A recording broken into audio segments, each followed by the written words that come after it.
এখানে হচ্ছে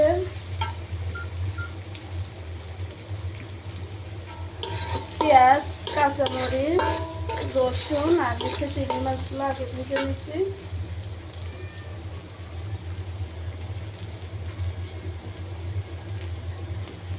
ভাজার পরে হয়েছে পালং শাকগুলো দিয়ে দিলাম।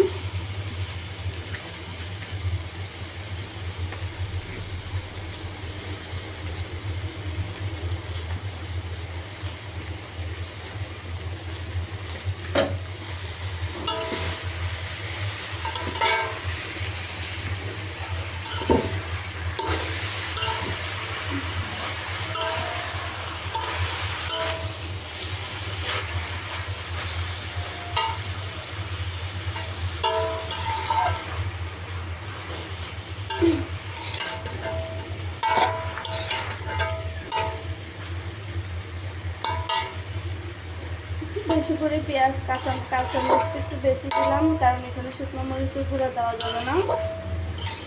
একটু জিরার গুঁড়া, একটু সামান্য আদা রসুন পেস্ট দিয়ে চিংড়ি মাছটা আগে একটু ভেজে নিচ্ছি। তারপরে শাকটা দিয়ে দিচ্ছি। আর এগুলো হচ্ছে আমি ছোট ছোট করে আলু কেটে এগুলোর আগে ভেজে রাখছি, একটু হলুদের গুঁড়া, লবণ আর হচ্ছে মরিচের গুঁড়া দিয়ে। তো এখন এই শাকের মধ্যে আলুটা দিয়ে দিলাম। ঘুমাইয়ে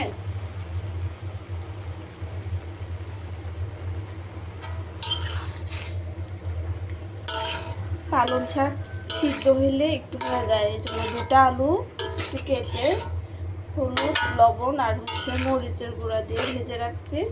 তো এটাও দিয়ে দিলাম শাকের মধ্যে।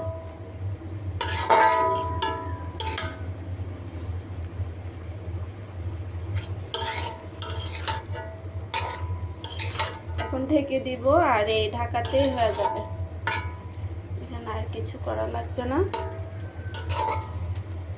10 মিনিট পরে এসে দেখবো শাকটা একেবারে হয়ে গেছে, কারণ চিংড়ি মাছটা আগে ভুনা করে রাখছি, আলুটা ভেজে রাখছি, যার কারণে এটা হচ্ছে বেশি টাইম লাগবে না, কারণ শাক পালং শাক এমনিতেই তাড়াতাড়ি সিদ্ধ হয়ে যায়।